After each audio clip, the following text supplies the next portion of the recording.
Good evening, everyone, and welcome to the Kodiak Island Borough Assembly Work Session. We are located in the Assembly Chambers. It is Thursday, April 27th at 6:30 p.m. We will begin tonight with citizens' comments. Our call-in numbers are 1-907-486-3231, or you can call in toll-free 1-855-492-9202. If you are calling in, please remember to turn off your listening device to avoid feedback. If you're here in the building and you'd like to give a comment, we ask that you sign in on the login sheet. Remember to turn on the microphone. When the microphone is on, the light will be green, and address your comments to the assembly as a whole. And we'll wait a few minutes for people in the room and then to see if we have any call-ins.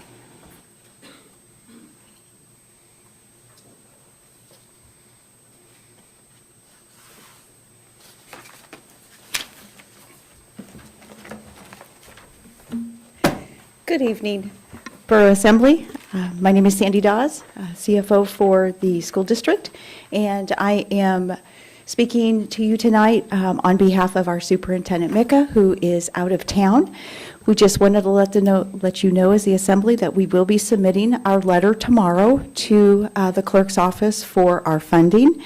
Our school board has passed the budget on March 30th, and at the request of the assembly, waited as long as we could to submit that to you, so you guys have 30 days to work on the funding. We will be asking for a $12.4 million funding from the borough. That's a $500,000 increase over what our FY23 appropriation is. But I just wanted to let you know that letter will be coming over tomorrow to the clerk's office. Thank you. Thank you.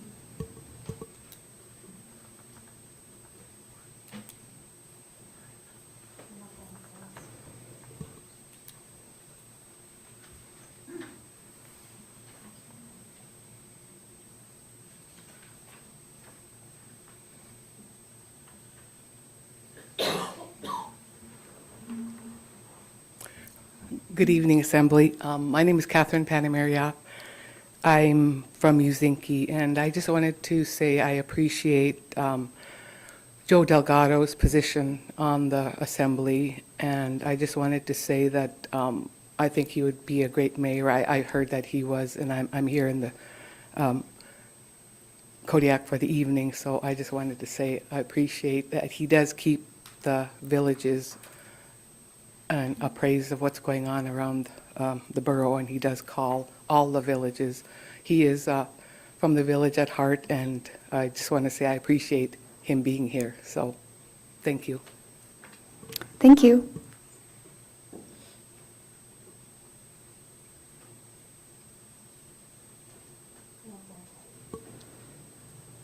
Not seeing any other public comment tonight and not having any phone calls, the first item on our agenda tonight is interview of the mayoral applicants for a term to expire in October 2023. We have three oh, I'm sorry, Nova, do you want to report? Okay. We have three candidates to interview tonight for the Assembly's consideration for appointment. And they are two sitting Assembly members, Assemblymember Arndt and Assemblymember Delgado, and then Rebecca Skinner has also put in her name. And so we have 8 questions, and we're going to do kind of a round table. I'm going to ask all 8 questions so that the other Assembly members have plenty of time to take notes. And we will do we'll start with Scott, and then Joe, and then Rebecca, and then we'll rotate. So the second question will be Joe, and then Rebecca, and then Scott, and we'll just go through the order like that and rotate as we go through the 8 questions. So our first question, and Scott, you're up first for the first question. The question is, oh, I'm sorry, Rebecca, either the podium or, thank you, Jenna is helping me out, and new microphone since you were there, so you just have to push it, it'll be green, awesome. Scott, what interests you about serving as the Kodiak Island Borough Mayor? Well, part of it was my term on the assembly is up, and I have to run for something anyway. And part of what my thinking was, since there's basically about a 5-month period that we're looking at going through, I thought it would be an easier transition for somebody on the assembly. There's 3 of us whose terms expire in October. So usually I didn't like the idea of giving up my vote on the assembly. That's part of what took me to think about it for a bit there. But I think it would be an easier transition to see the stuff through we've been working on, and especially with us being in the middle of the budget process. So thank you. Thank you, Scott. Next, the same question to you, Joe. What interests you about serving as the Kodiak Island Borough Mayor? Many of the same things that Mr. Arndt said. I think it would be easy, it will make it easier for us if there's somebody that is on the assembly to go there. Another thing is this is what I do, I serve, and I've been doing it for years. This is just another step in my journey. And so that's it for me, thank you. Thank you, Joe. Rebecca, what interests you about serving as the Kodiak Island Borough Mayor? Thanks. It's good to be back in the room here. So I spent 6 years on the assembly, and I found, I think in the 2 years since I've been off, that I really miss being in public service in this way. I think this is a great opportunity to give back to the community. I feel like I've been really fortunate. I was born and raised here, and have had a lot of opportunities in my life, and this is a way to give back to the community.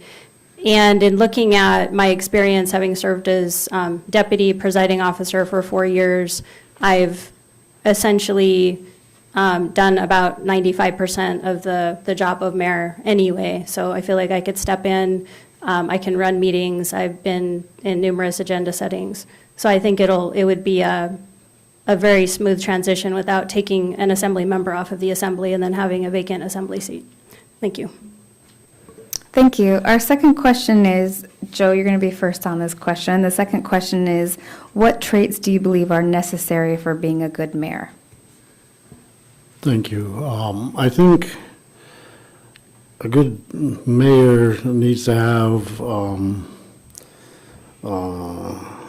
the ability to listen, to hear, to make decisions with the information that we get from the staff, and trust in the staff. I think that the job is a lot of listening and reading. I think that's you got to be able to translate writing and hearing different people's opinions and turning them into decisions. Thank you, Joe. Rebecca, the same question to you. What traits do you believe are necessary for being a good mayor?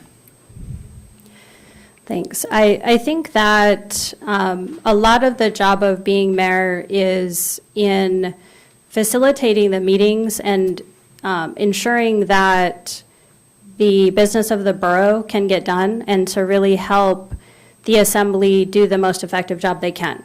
So for me, similarly to Mr. Delgado, I think it's a lot of listening, talking at the right time, but not overwhelming the discussion, and really being aware of what's going on as far as the borough business, making sure that things get on the agenda at the right time when they're ready to go, and being able to effectively help facilitate the dialogue so that all of the perspectives of the assembly have a chance to be effectively heard. Thank you. Thank you. Scott, same question to you. What traits do you believe are necessary for being a good mayor? I think both previous candidates have stated it, and I agree that you are looking to run the meeting, which is make sure that everybody gets to speak, and I look at it also, though, as trying to build consensus on the assembly one way or another on there. There is the scheduling of things, which is a big part of bringing things before the assembly too, and working with staff and the assembly, and kind of helping facilitate the intermediate part there. So it's involved, and that's all I have. Thank you, Scott. Our third question, and Rebecca, you'll be starting on this question. What governing board experience do you have? Thanks. I was on the Borough Assembly for 6 years. I served on the SWAMC, the Southwest Alaska Municipal Conference Board, for, I think, 4 years. I served on the Prince William Sound RCAC Board, I want to say 3 or 4 years. I serve on the United Fishermen of Alaska Board of Directors, and currently the vice president.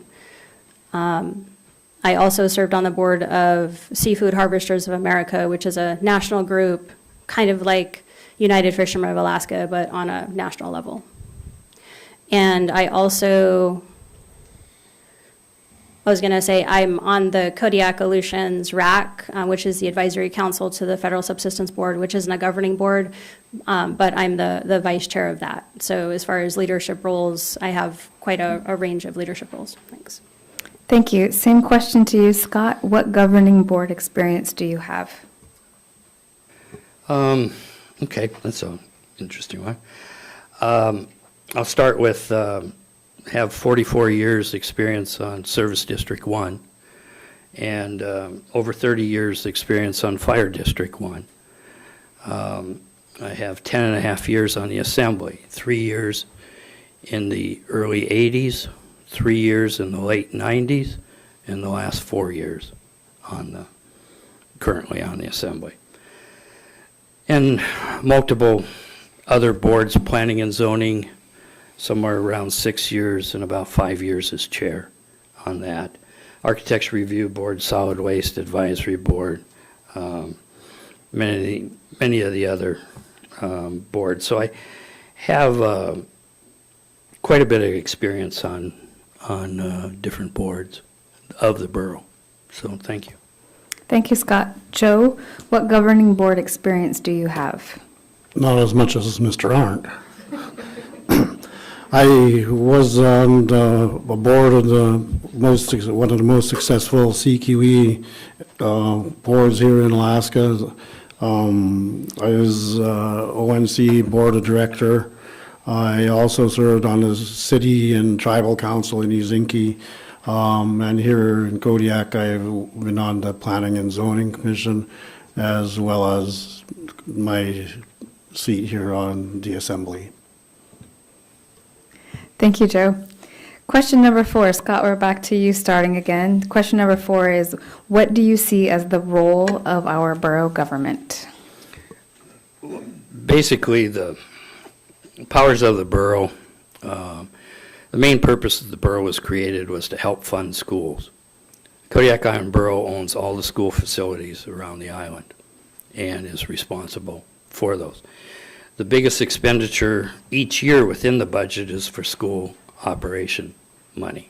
And the next largest thing is the hospital on there, and of which we're looking at additional extensive work on that facility. And we're playing catch up on our school maintenance stuff too, because of the lack of reimbursement from the state on bond debt. But that's been resolved, and so we're moving forward with different projects now. The Kodiak Island Borough is also responsible for the service districts that are voted in by the taxpayers in different areas, be it road service, fire service, kind of thing, the Tide Gate, Mission Lake Tide Gate thing. Those are things that the borough oversees. The borough owns the Kodiak Fisheries Research Facility and is the landlord over there. So we also own the landfill, which is, we've been a major expense to the ratepayers. That's an enterprise fund. So those are the basic functions of our borough government. Thank you. Thank you, Scott. Joe, what do you see as the role of the borough government? Much the same as Mr. Arndt. I think our job is to help to make sure that the hospital and schools are successful in the long term, and making plans to keep it that way with expansion as we grow. Hopefully we grow. I think also keeping our city clean, our borough clean with the landfill is another thing that we're involved in. Thank you, Joe. Rebecca, the same question to you. What do you see as the role of our borough government? So when I first heard the question, I interpreted borough government to mean the assembly, and I think Mr. Arndt did a really good job of outlining some of the things that are within the borough's authority, and in fact, the borough has responsibility for education, solid waste. He didn't mention planning and zoning, but there's certain things that the borough has to do, and I see the role of the assembly and the borough government is to make sure that those services are being done and the needs of the borough are being met, and also funding those services through setting the mill rate and collecting taxes. And part of what the borough assembly and the government also needs to do is consider the community as a whole. So you probably would not increase the mill rate to 20, because that would probably hurt your community, even though it could potentially raise a lot of tax revenue.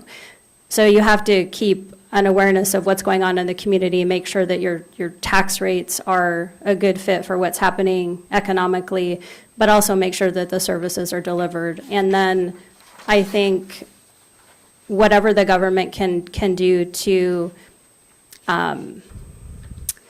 create the most transparency so that the public is apprised of what's going on and understands what's going on with government and is interested in what's going on with government, which I think is a heavy lift, but I think it's really important to inform and engage the community as much as possible. Thanks. Thank you. All right, going on to question, we're halfway through, so I just want you guys to all know that question 8 is a 2-minute closing comment. So when the other people are speaking, you can start thinking about your closing comments. Question number 5, we're going to start with Joe. What do you see as the most pressing issue the borough and the governing body is facing? My opinion, staffing. We need to fill staff and retain the staff that we have. And the budget, since we're in a budget cycle, that's important too. I will admit that I am not a good numbers guy, but I have a whole group of people here to help me, and that is a great advantage. So I'm learning as I do it, and I think those are the main issues that I see right now. Thank you, Joe. Rebecca, the question goes to you. What do you see as the most pressing issue the borough and the governing body is facing? Thanks. I agree with the comments that Mr. Delgado made. I also think in general, not just in local government, but in state government and federal government, there's also a challenge with having members of the public want to be engaged and want to be involved. And that can have a trickle-down effect as far as staffing. If people aren't excited about the borough government, if they don't know what it's doing and they don't like what it's doing, they're not going to be excited about working there. They're not going to be excited about putting their names in for the various service boards or committees, and they're not going to want to run for the assembly or run for elected office. I don't think that that's something that can be fixed quickly, but I do think it is an issue, and in the long term, it does need to be addressed. That being said, of course, the borough has to continue to operate and set budgets, set mill rates, collect taxes, make sure that the borough services are delivered. Thank you. Thank you. Scott, that same question goes to you. What do you see as the most pressing issue the borough and the governing body is facing? I would I see the number one issue is funding, adequate funding for the schools. When you have the school system that looks at potentially at the beginning of their budget process at a $4 million shortfall, and it's not just Kodiak, it's across the board on all other boroughs too, is school funding. The state hasn't been keeping up its end of the bargain, and that is putting a tremendous amount of pressure on local government. So that's the number one problem that we have right now, because so much of our money goes for the schools and the debt service and maintenance, all related to schools. The next thing I would see is the issues that we're facing at the hospital because of an aging facility. And we're looking at having to do either renovation or replacement of some of the stuff that was built in the early 60s and early 70s that does not meet code requirements. And in trying to remodel them, you have to bring them up to the current code. And because the seismic code has changed so much, you're looking at having to weigh polishing a turd or investing in new facilities. So those are major things that are facing the borough in the very near future here. That's part of why we're looking at a hospital facilities need and a community health need. So, thank you. Thank you, Scott. Question 6, and Rebecca, you're first on this question. What is your number one priority if appointed as the mayor? Thanks. I think my number one priority would be to make sure that the business of the borough gets done effectively, and in my role as mayor, that goes to the agenda setting and then leading the meetings. I did refresh my recollection about what the powers of the mayor are, looking at the code today, and they are fairly limited. But for me, I don't want to discount how important it is to have effective leadership and what I would call facilitation of assembly meetings. I do believe that you get the best results when you hear and consider all perspectives. And so I do see that as a large role of the mayor, and just making sure that things can get done in an orderly manner. So maintaining orderly and respectful discussion. Thank you. Thank you. Scott, the same question to you. What is your number one priority if appointed as the mayor? Number one priority right now is getting through the budget process. I would also, and I've been very straightforward with it, we need to start looking at lowering the mill rate in the community, because we keep taking more and more money out of the taxpayers' pockets. With evaluations going up, we'll have an opportunity to look at that this year and next year. And then the school bond debt starts reducing the year after. So those are some things that I see as number one priority. The other thing is, like I mentioned, on the hospital, but I have to compliment the borough staff.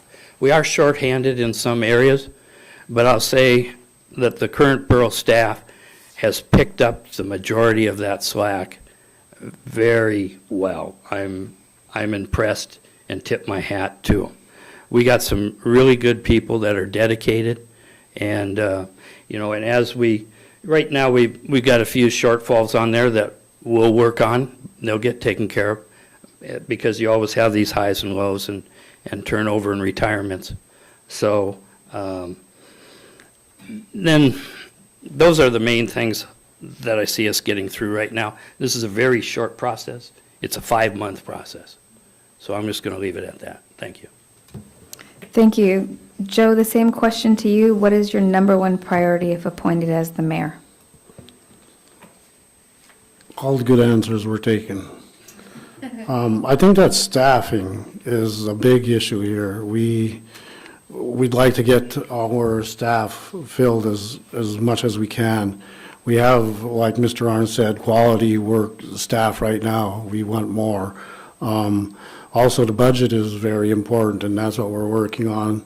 I think that's an important thing, but I see the mayor role as somewhat of a guide to guide the assembly through these different deals that we have to contend with. Thank you, Joe. Seventh question, Scott, you're first on this question. Do you have any other time commitments that will impact your ability to meet the attendance requirements of serving as the mayor? Yes, I do have other time commitments. I do work whenever I can get a chance in between going to meetings and that. One of the things that I try to do is keep myself informed what different things are doing. City council meetings are always on Thursdays, but their work sessions are typically on Tuesday. I try and attend those. I try and attend as many of the school board meetings as I can. The last two main meetings I've made. Try and go to the Solid Waste Advisory Board. You know, one thing I did forget, I used to be on the school board too. So they're all important, and since the schools is the largest dollar amount that comes out of the Kodiak Island Borough, I think it's important to keep in touch with them. Also the city and the Solid Waste Advisory Board, the Architecture Review Board. It's trying to bring back as much of that knowledge to our decision-making process. That is what I think we can do. So my attendance is, will I make every meeting and work session? The answer is no. There are other commitments. Some of that is business commitments and that. So, but I think the last 4 years, one can look at my track record on attendance and see that it's pretty stellar. Thank you. Thank you. Joe, that same question to you. Do you have other time commitments that will impact your ability to meet the attendance requirements of serving as the mayor? As Mr. Arndt said, there will be times that there will be conflicts, but for the most part, no. Thanks. Thank you. Rebecca, that same question. Do you have other time commitments that will impact your ability to meet the attendance requirements of serving as the mayor? Thank you. I realized I also left off one thing I'm involved in, which is the American Fisheries Advisory Committee, which is a national appointment. It's actually meeting next week, so I will be traveling for that. And there will be another few days of travel sometime in September to attend the Kodiak Aleutians Regional Advisory Council, which advises the Federal Subsistence Board. Other than that, I don't anticipate other travel that would require me to miss assembly meetings or work sessions. Thank you. Thank you. Our final question tonight is going to be closing comments. If you have any, please limit them to 2 minutes, and we're going to start with Joe. Any closing comments?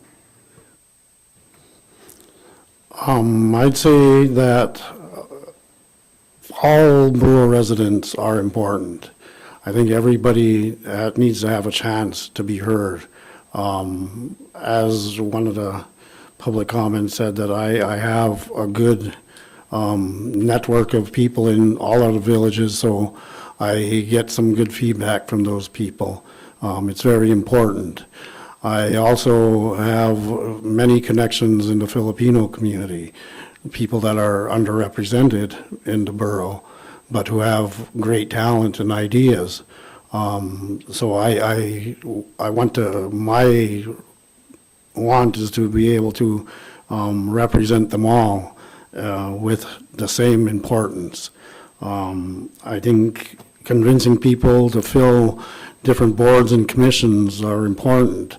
One thing that I found, being a native person here sitting at this dais, there are a lot of, that brings to the forefront that people like me can do this. It doesn't have to always be the same. We can have diversity and make our assembly and the borough look more like the borough. So I think that's my statement. Thank you. Thank you, Joe. Rebecca, do you have any closing comments tonight? Thanks. I think in closing, I would just point to my experience. So I do have 6 years on the assembly. I understand how borough business works. I have 4 years as deputy mayor, so I understand what's required. I've had the opportunity to work with 3 different mayors, so I've seen quite a range of styles and approaches. And I know that I can run a good meeting because I've run assembly meetings, I run meetings in other contexts. And I do think that on a day-to-day basis, that is a big part of the job. Other than that, I am very involved, as you can tell, with the commercial fisheries world, which is a huge economic driver in Kodiak. So I bring that perspective and knowledge to the table. That being said, I don't see that as the primary driver. I don't see the mayor as the primary driver of policy, the way our government is set up. So I can certainly bring information, but mostly I'm looking at what's the best way to help the assembly be the most effective they can through their meetings. Thank you. Thank you. And finally, Scott, your closing comments, please. Thank you. I guess the first thing is the Kodiak Island Borough Mayor is a weak mayor form of government. In other words, the mayor has very little power on there. The power lies within the assembly, and the assembly votes as a whole. So it's mainly helping facilitate things for the next 5 months here. And I feel I am the best candidate for that. Thank you. Thank you. That's the end of the interview, so thank you so much to all of you for your interest in the role as mayor. The assembly is scheduled to vote on the mayoral appointment at our next regular meeting on May 4th. If you are appointed with a majority vote that night and you are present, you can be sworn in that night. Otherwise, you'll have to just go to the clerk's office the next Monday. I know Rebecca mentioned that she would be out of town next week, so it would be just the next week when you got back. And that takes a majority vote, so we'll tune in and we'll figure that out on May 4th. The next thing on our agenda tonight is the fiscal year 2024 budget discussion. Dora, was there anything that you wanted to start us off with for that, or just want to,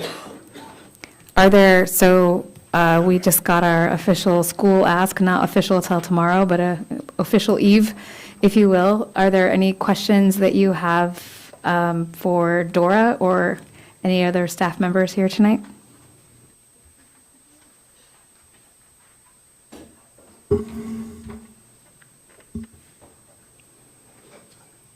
Scott.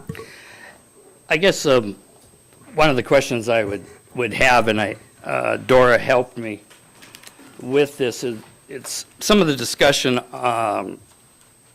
that in the last couple of years we haven't had the service districts come forward, and we haven't talked about it much. But I've got some handouts here that I'm going to take a minute and hand out. So.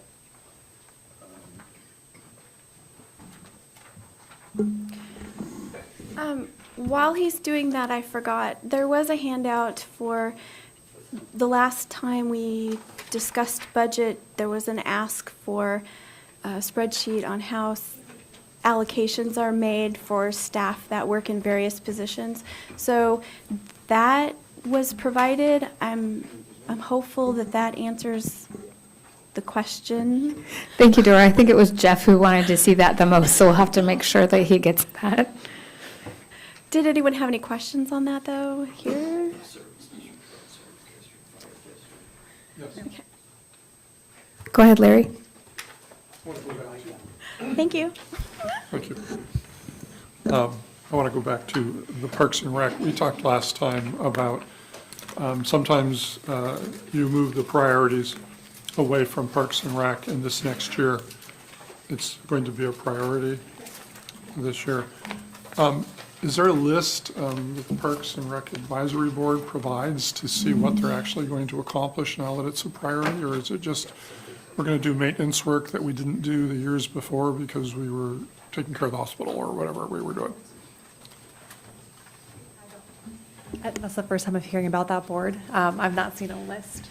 There, There isn't one now? no. Okay. I mean, we want people to apply and have one, but at the moment, I don't think anyone's applied for that board. So there's no public advisory on parks or new parks or maintenance of old parks, and there's no internal or public advocacy for parks at this point in time. Not that I'm aware of, but We don't have a quorum for the Parks and Rec Committee, so they haven't been meeting, and they haven't met, I believe, since 2021. So we have not had a quorum or a board put together for Parks and Rec since then.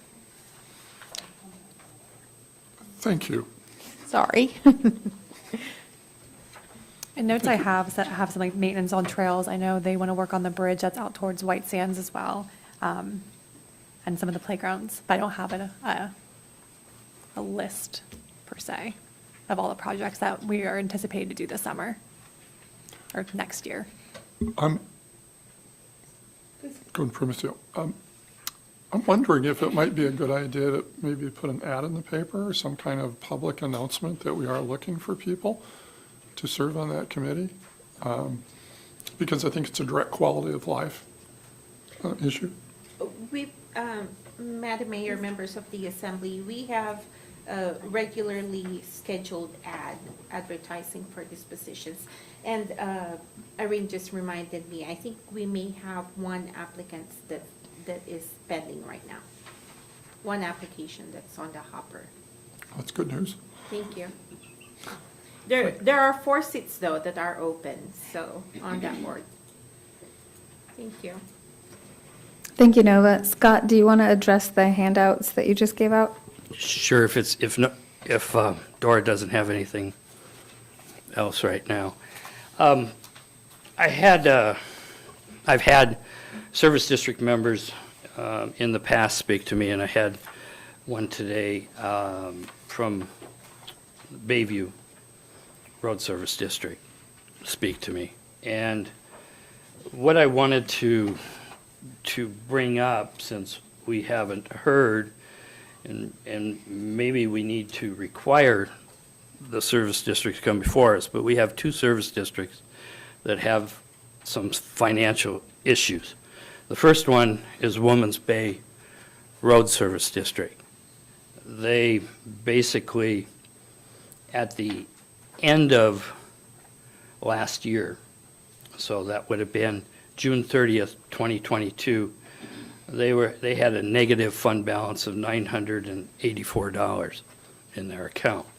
And then they got their taxes credited to them for the current year, which amounts to, when you look at the budget performance for Women's Bay, its income is basically about $256,000. Right now, they've expended $182, and they have $73,805 left. But when you don't have anything in your fund balance, and fortunately, it wasn't a heavy snow winter, but we had issues with ice, like in Service District 1 that I can speak to. We had a lot more ice control than we did snow removal. So right now, they've got a positive balance to get them through. We don't know what bills might be coming in yet that are already due, but it gives you a little bit of an idea that they may need to look at a mill rate increase to cover the services that they're providing. And I think we need to hear from them. Also, one of the handouts that you have is each of the service district boards, and you'll notice that they're short 2 seats on the Woman's Bay Service District, which isn't that bad in comparison to some others I'll go over. But I highlight it because I think we need to possibly hear from the different service districts, because I think it's been at least 3 years since I spoke for Service District 1, so that we were required to come. It's 3 or 4, I'm not sure which one. But another one that I would encourage you to look at is, on the budget performance, is going to be Bayview Road Service. It's Fund 246. And you'll see that for the current year, their revenue is $15,951 there. Expenditures so far this year is $31,390. They've overspent by $15,439. The positive end of this is their balance sheet shows that they have $52,000 in there. So the borough has the money to cover that is dedicated to their service area on there. So, but it may not hurt to hear from them as to what's going on. You will notice that on Bayview Road Service District, we had recently, I think, appointed Sean Rawolf and Lucas Baxter because they didn't have a quorum there. They only had 2 members, which was Jim Carmichael and Fred Roberts. So there's still 1 seat open on that. Now, I'll take you to the Menasha Bay Road Service District. You'll see it's a 5-member board and there's only 1 member on the board. So they don't have the capability of making a decision on the budget. So it's basically putting forward the current year's budget again on there. Financially, they're in better shape. They got $200,000 in the fund balance to cover them. But this also, where I'm going with this too, is for the Assembly's information, is that at some time we need to look at combining these 2 road service districts. They are adjacent to each other. Bayview Road Service District is Bayview Drive and Menasha Drive. Those are the only 2 roads in their district. Menasha has 3 sisters and all the tributaries off of it, Marmot Drive and the tributaries, and then Mountain View across the street. And we also have an area that's called No Man's Land. The Kodiak Island Borough owns it and is liable for it. And that is the end at the intersection of Sawmill Circle and Lakeview Drive. When you hit the intersection of those 2, there's 2 legs that continue on that. There's little or no maintenance. It's down to the shot rock. The ditches are full and the sides are overgrown. And we are liable for potential accidents on that. So sometime we need to have a discussion with the 2 service districts at Menasha Bay about possibly combining them and expanding the area to what is actually called all of the borough roads within Service District 2. And Service District 2 right now is sewer and water, does not include roads. But Service District 2 encompasses all of these areas. And it's something we need. It's been put off for years, and it just needs to come up at some time in the not too distant future. But I think the first thing is we have the Tide Gate one here, which doesn't have any financial problems there. They have fund balance there. We have Service District 1, but if you wanted to hear, then there's the fire districts are financially sound on there. But Woman's Bay Road Service and Bayview Road Service are the 2 that have issues financially. And, but it wouldn't hurt to also try and schedule all the service districts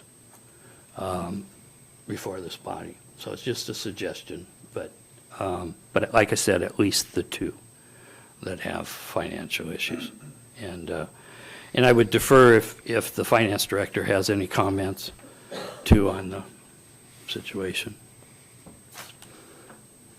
If they do end up short during the year, that is similar to last year, that'll be seen on the last budget amendment of the year.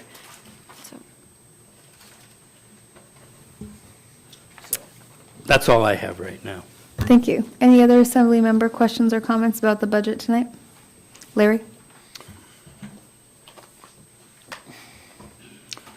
I realize that we have 30 days once the district, sends their budget over, but, at this point in time, I'm very supportive of that request. I think the school district has done an excellent job cutting. They've cut a number of positions. They're facing salary increases. They're dealing with inflation. And they're dealing with really strong student needs that are unprecedented in, I think, across the nation in Kodiak. And I think it's a reasonable request. I know we're not there yet. And I know that we, by consensus, sort of flatlined the budget that we're looking at right now. But part of that discussion is we would take a look at it later. And I don't want the Assembly to forget that we decided to look at that later. That typically in the past, when we've flatlined the budget early, we never go back. And we always say, they always used to say, I was on the Assembly at that time anyway, we'll go back and take a look at it later, but it never happens. It's just like it disappears. And I don't want that to happen. I think the school district is, as I said, has worked really hard. I realize that the state is going to come through with some money and the district has allocated flat funding. On the other hand, any manager is looking 2 or 3 years down the road, and you have to, and what will the financial situation of our state and local be next year? We don't know. So any money that comes in above and beyond that, hopefully it will be saved for future use. The other thing I just want to comment on, I don't like the fact that the borough is charging the district rent for their central office and their management facilities. My goodness, education is, the 3 candidates said, is a borough function, and they're charging rent. And one way to support the district is to decrease the revenue angle. I'm just looking at Dora because she can work all this out in her head. Decrease the revenue by $200,000, then increase the expenditure by relatively 3 to meet the district's increased request over last year. So I'm saying this just to continue to spotlight, where the budget is right now and where we may want to go in the future. Thank you. Are there any other questions tonight?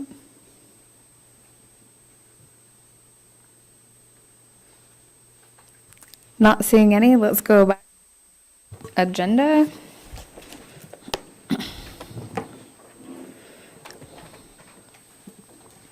Next on the agenda tonight will be packet review. Under awards and presentations, we will be proclaiming the declaration for April 30th through May 6th as the 54th Annual Professional Municipal Clerks Week. We have one ordinance for introduction next week, and that will be fiscal year 2023-18, amending Kodiak Island Borough Code Title I, General Provisions, Chapter 1.20, the General Penalty Section 1.20.050, the fine schedule. And I know that Seema has a comment for us tonight, and James is here too, so thank you. And thank you. I wish that Mr. Smith was here because he was the one that wanted UMOD on the book so badly. And I'm very proud to say that we have something for you. I am going to pass it on to James because I'm not going to be here for the whole 4 weeks that this goes through. So I want him to be able to walk through whatever questions that you guys might have and handle it because I'm going to go on vacation.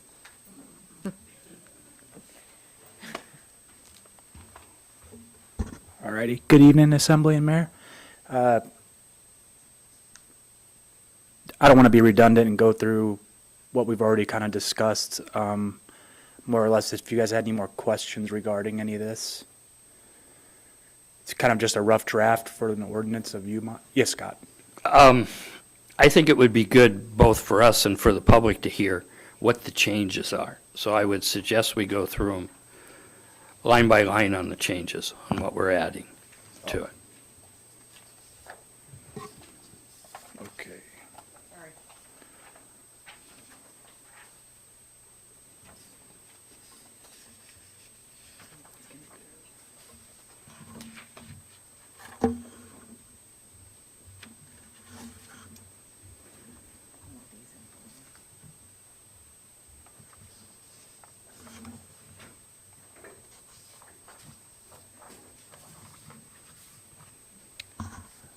Okay, so the changes to the UMOT that we wanted to add, in addition to the already existing UMOT table, was littering, and that was used in conjunction with being in a vehicle as opposed to tracking down the individual themselves.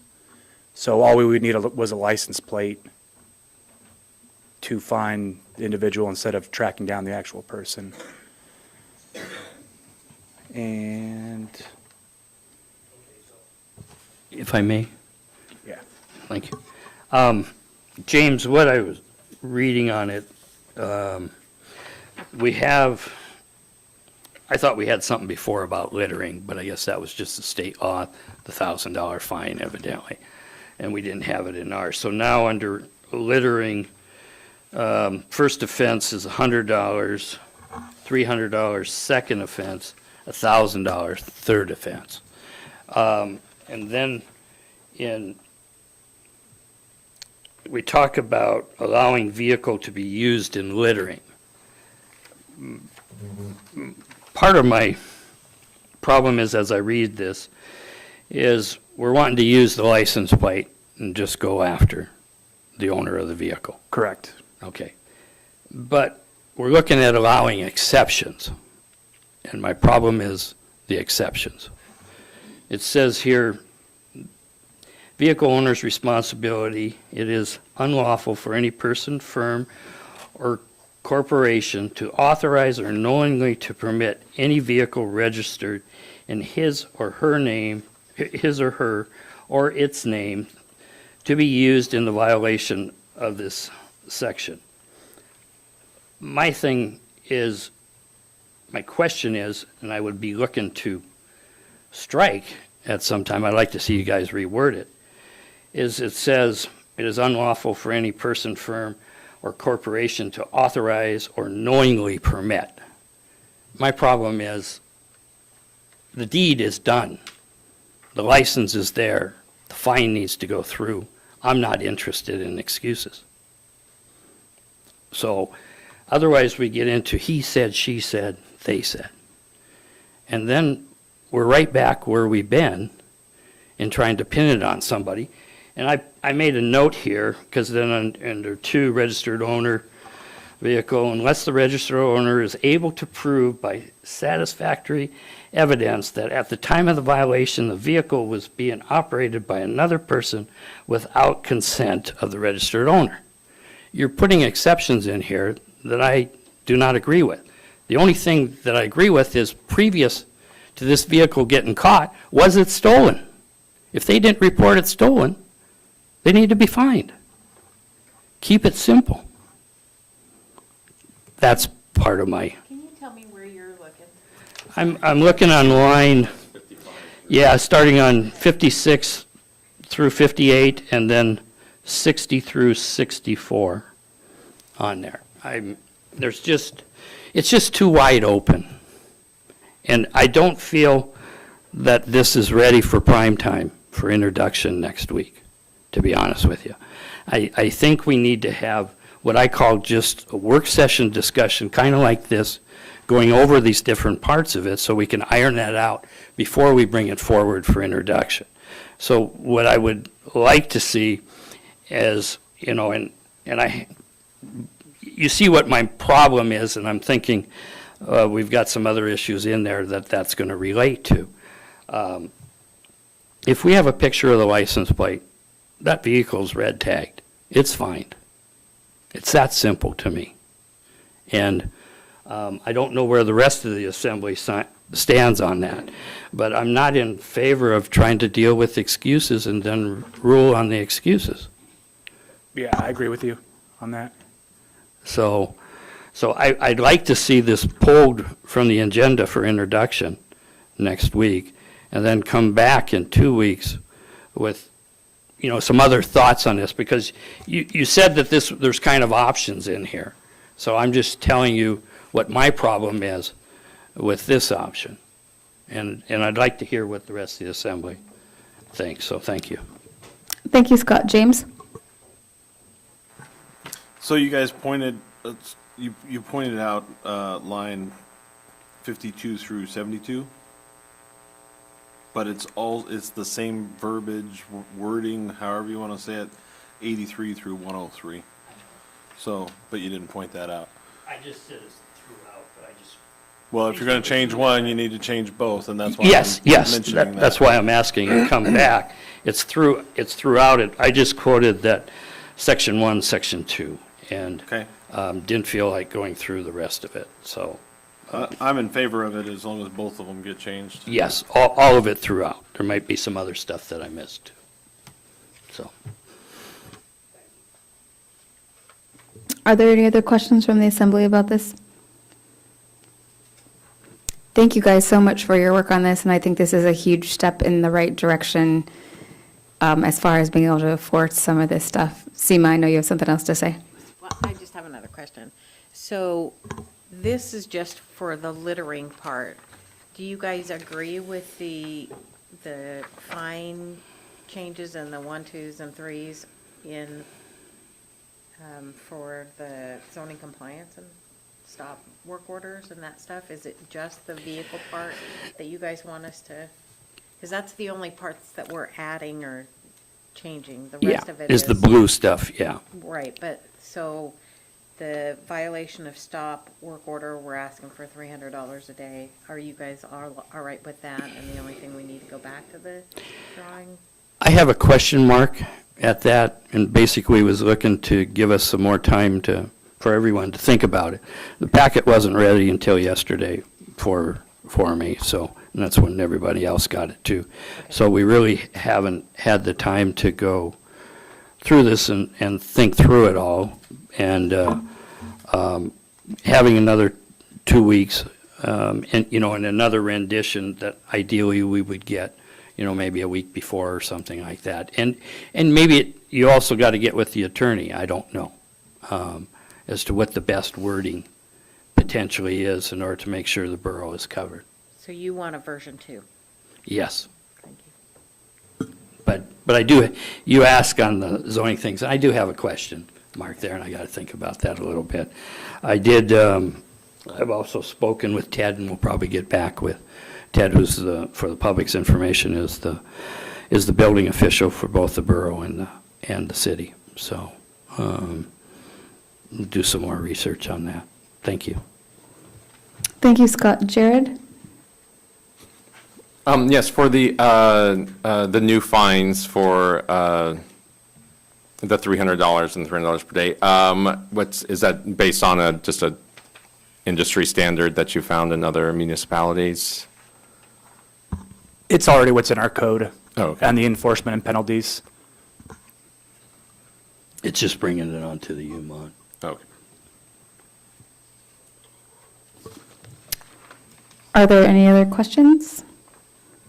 Madam Mayor, just for Yes. clarification, are we pulling this off the agenda and then reintroducing it on May 18? You're reading my mind, Madam Clerk. So is that the plan, that we will reintroduce this at the next work session on the 18th? Yes, so we're going to look for, Well, so I'm not going to be here, the 18th through the 12th of June. We could give them more time then. Is that all right? Yeah. yes, Okay. whenever it works for your schedule. We don't want to, Sorry. all that work that's gone into it now, we don't want to rush it right at the end. So, All right. yes, and so if you, we'll have our next agenda setting, obviously, on Tuesday. So if you have information, I will come get it from you. Thank So you. that'll be my job. Thanks. Madam Mayor, while we're on the topic of agenda set, or agenda packet review, I believe that engineering, Jenna has an addition to the agenda for next week. So for the Peterson Elementary HVAC and roof replacement, we had bid openings this past Tuesday, the 25th. We had 2 individuals that submitted bids. Friends Contractor was our lowest qualified bidder. And we are asking staff to place this item on next week's agenda, just because we have funds via grants that we're trying to use as soon as possible. And also the contractor has reached out and they would like to start ordering the material so it gets here in time to start this project this summer. So we're trying to move forward with it a little bit faster if possible. Scott? Yeah, basically, they're looking for notice to proceed from the borough so that they can start looking at the materials acquisition because of the lead time. So every little bit helps. There was only 2 bids. I followed this, and there's a substantial difference between them. So it's very clear who is low bidder on it. So yes, let's go ahead and add that to the agenda for next week's regular meeting. So there's only one ordinance. Next for the packet review will be the appointment to the Kodiak Island Borough mayoral seat. After that, we'll be doing administration or of oath to the newly appointed mayor if the mayor is present at that May 4th meeting.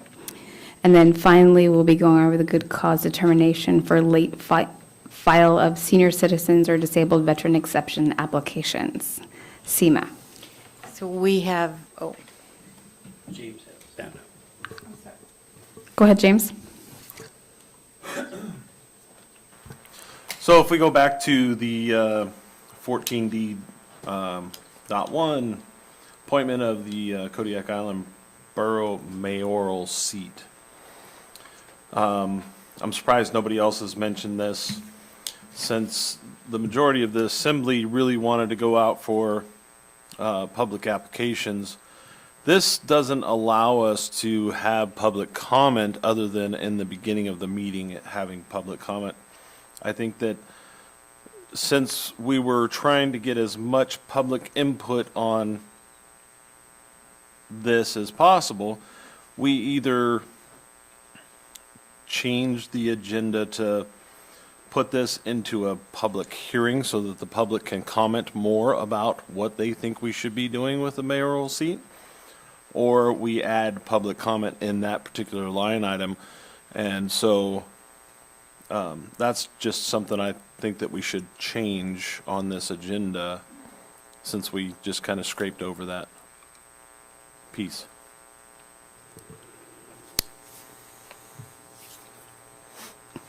Nova, I don't know the rules on adding an extra public comment inside of another item for Robert's rules. Is that something that we have the ability to do? Madam Mayor and members of the Assembly, yes, definitely, you can move an item to public hearing. We've done that before with the school district funding. Although it's a resolution, we moved it under public hearing just so to get more public input on the, that would be the example that I could think Thank you. of. So if there, yeah. Go ahead. Sorry, is that what, so James obviously wants to do that. Are there more assembly members that are interested in that? There's only 4 of you that can officially speak right now on this matter, so, okay. It looks like there is interest to do that, and it's always good to hear from the public, so can we alter that one so that we put it inside of a public hearing so that there's a specific public comment? Yes, and we'll go ahead and advertise it as a public hearing item also. Thank you. Since we're on that topic, Madam Mayor, I would like to point out this documentation that I provided to the Assembly. It's a question and answer. If there's anything else that you think that you're going to need guidance for next week with the appointment, would you please email me or let me know so I can prepare myself? Thank you. Thank you, Nova. Does that answer your question, James? Yes, thank you. All right, Seema, we're back to you. So I think all of you have done at least one good cause hearing. We have 8 to hear next week. I think that you've all been distributed a confidential package on each applicant that's requesting the good cause hearing. And it'll, it's just going to go, we'll have to adjourn the meeting, out of the meeting into the hearing, and back and forth. They have 5 minutes, I have 5 minutes, 2 minutes, all that. So just wanted to let you know we have 8 of them. Scott? Yes, you may. Please bring them back next week so we can appropriately dispose of them. Thank you. I was going to say, no, you have to memorize it now.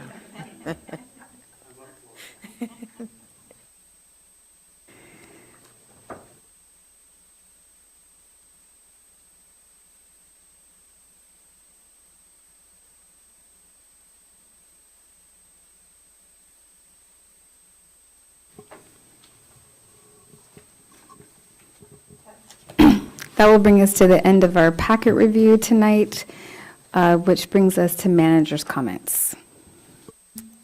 I don't have much to say on this meeting. Not much has happened. A lot has happened this past week, but no major updates. We did receive 2 of our new trucks, and they were sitting outside, the 2 white ones. Picked those up today, so that's pretty exciting. But that's about it. If you guys have any questions, let me know. Thank you, Jenna.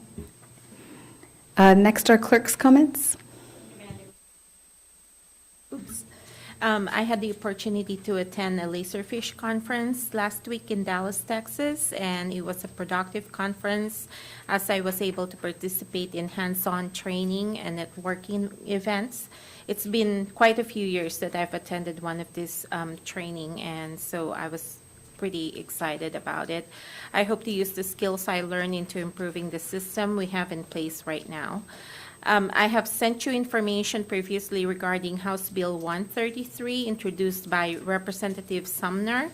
The bill proposes to exempt municipal service area boards from the requirements of the Open Meetings Act when meeting solely to act on matters that are administrative or managerial in nature.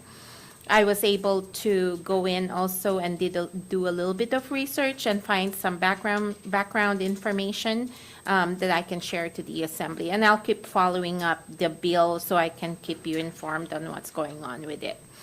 And also, we have been busy preparing for the Board of Equalization meeting on Monday, May 1. So the meeting will start at 5:30.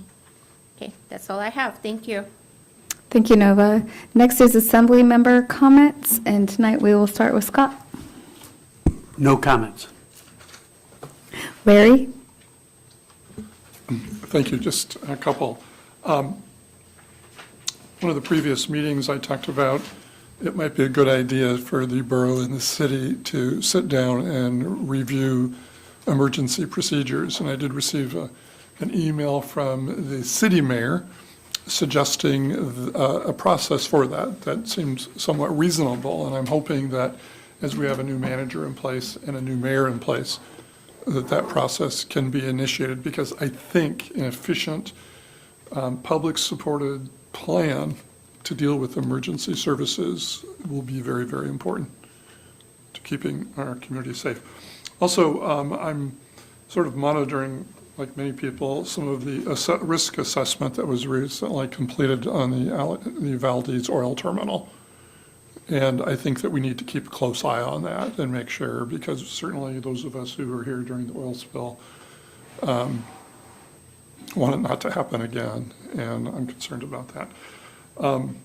Also, finally, I'd just like to welcome Judy. It's nice to see her here. She's an incredible rural advocate and advocate for kids, and I know if there was a chance for public speaking, she would be at that podium. And I just want to recognize her. You know, we always wonder, where are the people in the community that support what's going on, and she's one of them. And I have great respect for her. Thank you, Larry. Scott? I had asked Nova to look into that service district. ordinance because it was a little unclear as far as what it's saying is that for certain things, the service district boards don't have to follow the Open Meetings Act, and I don't necessarily agree with that, and I wasn't sure what context that was filed under, so I had asked her to look into it, and I look forward to getting that information, so thank you, Nova. That's all I have. Thank you, Scott. Jared? None for me. Joe? I'd just like to thank the people that called me on the phone and about the mayoral appointment, and it's nice to see people coming in and speaking. And also, the staff did another wonderful job. I thank you for that. Thank you. Thank you, Joe. James? Congratulations on your last meeting, and we'll see you next week in a different seat. I know you won't be here. She'll be traveling to Prince William Sound meeting. Yeah. But congratulations. Hope your first week is a good one. I know that you've been down at the Borough building trying to keep up with things over the last couple days, and I appreciate your efforts there. Thank you. Thank you. Tonight is my last meeting as mayor, so I just wanted to thank the borough and the voters for the opportunity to do so, and I look forward to see who gets in that interim spot. And we talked a lot about the powers that the borough has and that we're a weak mayor and strong assembly and manager government, but I think one thing we often overlook is the chance to advocate for the Kodiak Island borough at the state and federal level and how important that is. And if the mayor isn't doing it, who is? And so if it's someone in the room or Rebecca, if she's still listening, I just encourage people to really speak up and advocate for the whole borough and not just the city does a really good job for what's inside the city and their needs, but we have the power to not only advocate for us, but also the harbors and the stuff that the city really needs too. So let's not forget that role. That's what inspired me to run for mayor in the first place. So if you're sitting in this seat, please remember to do that. Our next regular meeting will be held Thursday, May 4th, right here in the Assembly Chambers at 6:30. I will be officially in that seat, but I will be actually at a Prince William Sound Regional Citizens Advisory Council Board of Directors meeting in Valdez. Larry mentioned it, and you guys will be getting a briefing that I'll forward to Nova, and she can forward to the whole Assembly. Over the last year, the council hired someone to investigate some safety concerns at the terminal, and there are a lot of concerns in there, and they're kind of alarming. So once we approved it as a board, it went to our state legislatures and our federal legislators first, and then it got forwarded to the terminal and all of our member communities. So we're at the member community part, and if you haven't, it's long, really long, but there I will have a short version that you can take a look at. But there are some concerning things in there, and I'm thankful to be on that board and see the good work they do. So with that, that is the end of my comments, and we'll see you next week. We are adjourned.